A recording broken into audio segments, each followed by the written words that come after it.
Hi, I'm Sasan Kasravi with Proteus Debate Academy, and today I wanted to talk about research.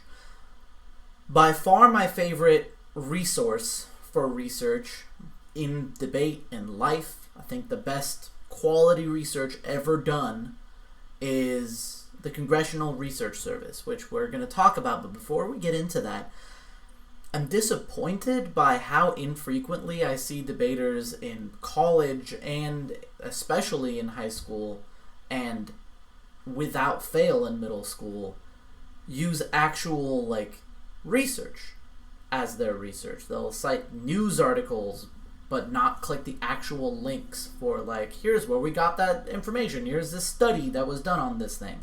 And I have to believe that it's either because people don't know how to find studies or they don't know how to read studies. So I'm going to talk about that and then tell you what I think the best way to do research is, the best place to do research is. So let's start with how to actually read a study. So I'm the failure black sheep of my family. My dad's a doctor, and my sister just graduated and became a physician assistant. And both of them have published medical research that I don't know anything about. I've never studied medicine, so let's look at their research as an example of both how to read and how to access research. So this is my sister Shiva's ResearchGate page. I guess it's like a social network for researchers. And you can see here, oh, she answered questions? Huh. That's cool that it lets you do that. She has 3 studies that she's been a part of. They're all from a little while ago while she was working in Dr. Harris's lab. Hobart Harris. Shout out. And you see it has titles like Epiloprotein E deficiency improves survival in sepsis, or low-dose cyclophosphamide improves survival in murine treatment model of sepsis. We're going to read that one. So, first and foremost, every research article is going to be formatted the same way. And that format includes an abstract. An abstract is going to break down everything that's contained within it. Basically, the conclusion. What does this study demonstrate? And that abstract is here. Now, it demonstrates something really boring about it's sepsis. Sepsis is, I once asked my dad for a really scary disease, medical term, so I could use it for a metal band name. And he was like, sepsis. And I was like, what's that? He was like, it's an infection. And I was like, that's not cool, Dad. That's pretty lame. And then he was like, what do you want? It's the most scary one.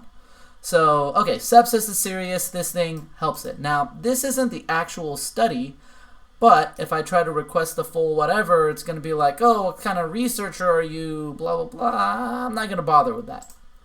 So what I'm going to do is I'm going to go to SciHub. SciHub.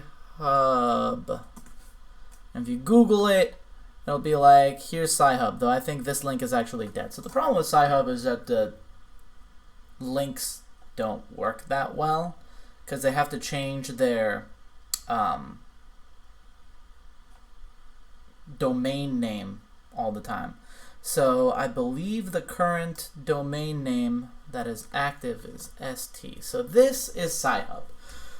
SciHub lets you access every research paper in the world, basically. Now, my sister's sepsis research from UCSF in 2015, I don't think was world-changing. I don't think anyone cares. But it's probably on here. Now, this is questionably legal, but copyright law is a joke and honestly absurd. So you're gonna either copy the title or this DOI. You're gonna come over here open it, boom. There's a lady that formed SciHub, and here we're on page 93 of this journal. I was like, how are we on page? Great, here's the whole paper in full text, and you can download it and save it as a PDF or have a link. Now, heads up that the link may die after a few months or however long, but you just have to update the little domain name there. So here's how you read the actual paper. You read the introduction, which is never more than a page, and then you skip to the bottom and you read the conclusion, which is sometimes called a discussion, and you just skim through it. And if you understand it, you understand it. If you don't, you don't. It's not that big a deal, and most stuff that you're going to need to research for debate are much more easy for lay people to understand. Like, I don't know what a GCSF is, but I'm sure if this was talking about, like, I don't know, the AUMFs, you'd be able to understand all the terms. Let's look at another example. Here is my dad's ResearchGate page, and he publishes research in 2007. What were you doing in 2007, bro? I thought all this. Yeah, here we go. 97, 96 this is when we lived in Sweden while my dad was studying in Lund University. Let's take one with a gnarly name. Bacterial translocation and acute liver injury induced by D-galactosamine. Classic. Okay, so again, we're going to come here. Blah, blah, blah. Acute liver injury. It's a small liver injury, I think. Copy, paste, SciHub. Boom. And there's Dr. Dad, along with a lot of, like, Bengt Jepsen is maybe the most Swedish name I've ever heard in my life. So yeah, here, easy to do, and you should be citing the actual research and cutting cards from the actual research. One, it's better evidence ethics, and two, it's just better evidence. They're going to go way more into detail. But more specifically for debate, in debate we're usually pursuing policy options, and there's a lot of people who write every aspect that you would need to know about in research and publish it, and you can find that, and that's what you should be looking at, not some CNN article. But on that note, let's talk about the actual sources that we use. Whoa. Okay. This is MediaBiasFactCheck.com, which, according to itself, is the most comprehensive media bias source. Now, I don't use this website often, but you can take a look at your source if you really aren't that familiar with different news sources and check not only its accuracy, but its, like, left-right bias politically. So take a random news source. The San Francisco Chronicle. So here you'll see that the San Francisco Chronicle has high factual reporting, not very high. I think I might have knocked this into high. When I was in high school, I got a school paper article published in the Chronicle about kids giving each other tattoos. And you can see it's left of center. What that means, I don't know. You'll notice that generally speaking, the more left you are, the more accurate you are. Here's some, like, recent The Science Times. That sounds legit. Oh, it's not. Okay. Let's look up, like, Fox News.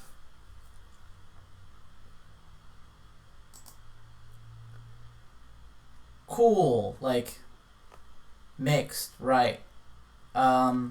Here's one that I see a lot. What's that think tank that's like it's like the Turning Point USA of think tanks.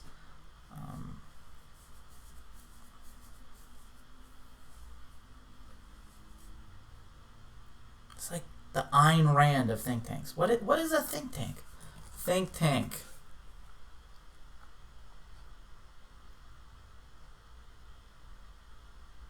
My brain is just at like 50% capacity today. Earth Institute?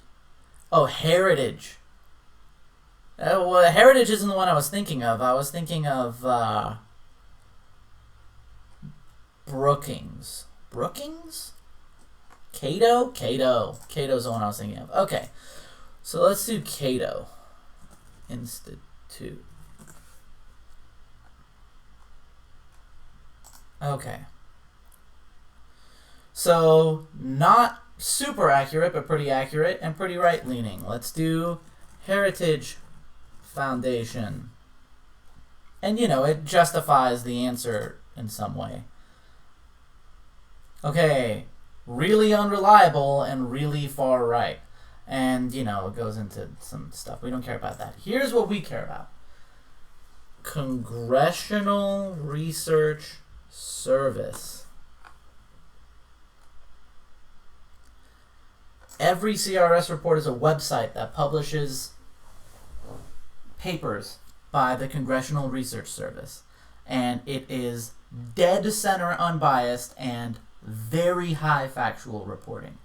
So let's go to that website, everycrsreport.com. My favorite website in the world without exaggeration.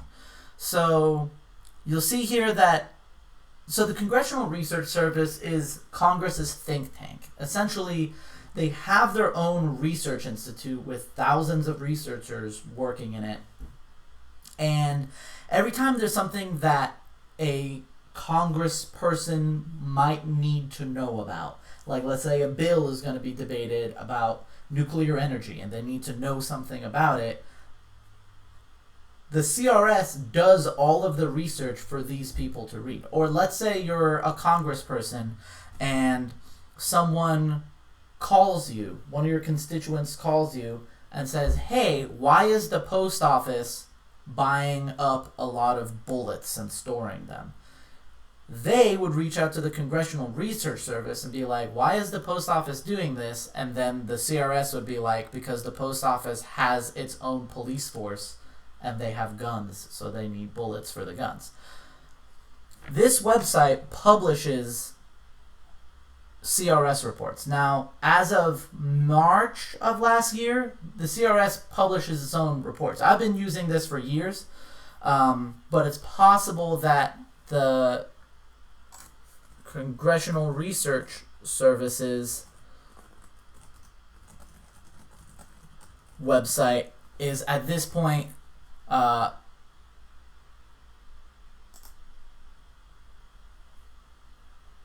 you know, has a better catalog and stuff like that. But for the sake of just showing you this website and how I use it, here it is. So let's say I'm doing a research. Well, we don't have to use abstract examples because I pulled some stuff up. The way I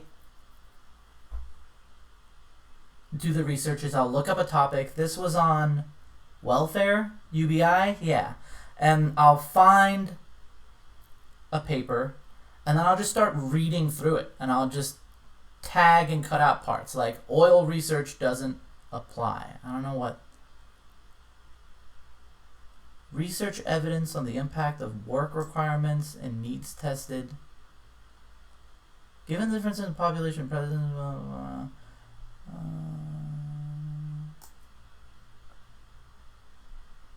old.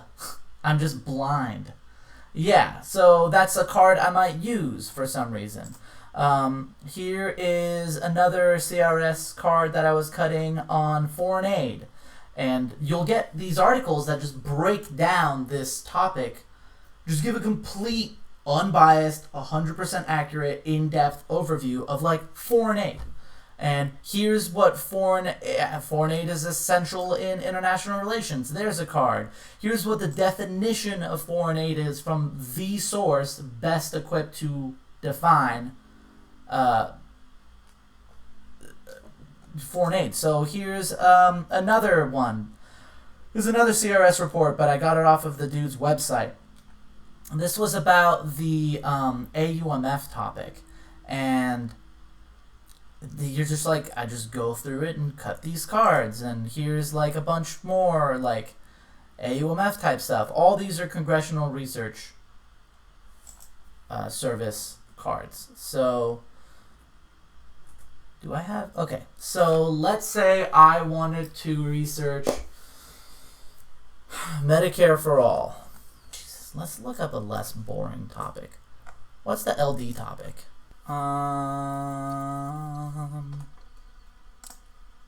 Let's do social media. Okay. So if you look up social media, it'll like relate to all sorts of things. Free speech and the regulation of social media content. Let's look at it. Here is the written up version. Here's the PDF. I always like the PDF. I don't know why. But I want a t-shirt with this logo. Such a dope logo. Okay. So here, if I was researching this topic, I would just read this little top page. And then, like, existing legal barriers to private lawsuits against social media providers.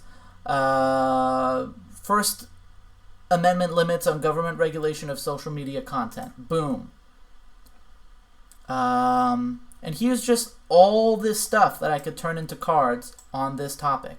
But for some reason, and all of it is super well cited. Legal precedents and stuff like that. Like, it doesn't, people don't use this for some reason. Do they not know? Or my guess is they just don't know this exists. Let's look at some other topic.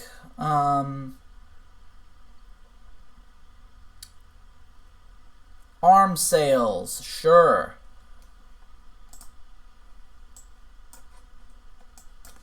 Arms sales. So arms sales in the Middle East.